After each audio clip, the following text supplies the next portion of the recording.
సంపూర్ణ అక్షరాస్యత కోసం rotary club చేస్తున్న సేవలు అభినందనీయమని మంత్రి జగదీశ్వర్ రెడ్డి అన్నారు. హైదరాబాద్ పీపుల్స్ ప్లాజాలో రోటథాన్ 5K రన్ ను మంత్రి జగదీశ్వర్ రెడ్డి, సినీ నటి మంచు మనోజ్, తమ్మారెడ్డి భరద్వాజులు ప్రారంభించారు.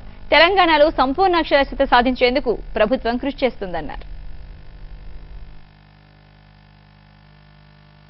ఏ దేశమైనా అభివృద్ధి చెందింది అని చెప్పాలంటే 100% లిటరసీ సాధించిన దేశాల్లోనే అభివృద్ధి సాధించినట్టుగా మనం ఇప్పటివరకు లెక్కలు చూస్తూ ఉన్నాం. భారతదేశంలో కూడా స్వతంత్రం వచ్చిన తర్వాత నుండి ప్రభుత్వాలు చేసే ప్రయత్నాలు చేస్తున్నప్పటికీ కూడా స్వచ్ఛంద సంస్థల భాగస్వామ్యం కూడా ఎంతో అవసరం ఉంది. మరి దాంట్లో ఇంత ప్రధానమైన విషయాన్ని లిటరసీని గుర్తించి లిటరసీ అభివృద్ధి కొరకు మా వంతు మేము కూడా ప్రయత్నం చేస్తామని చెప్పి రోటరీ క్లబ్ వారు ముందుకు వచ్చి ఈ కార్యక్రమం నిర్వహించడం జరుగుతూ ఉంది. మరి రోటరీ క్లబ్ వారిని అభినందిస్తూ ఉన్నాం. రోటరీ ఇంటర్నేషనల్ ర్యాటథాన్ చేస్తున్నారు అండ్ ఇలాంటి ఈవెంట్స్ ఇంకా ఎక్కువ కండక్ట్ చేయాలని కోరుకుంటున్నాను. ఎందుకంటే this very good awareness and initiative. ఎందుకంటే మన ఇండియాలో 100% లిటరసీ లెవెల్ని వాళ్ళు పోరాడుతున్నారు.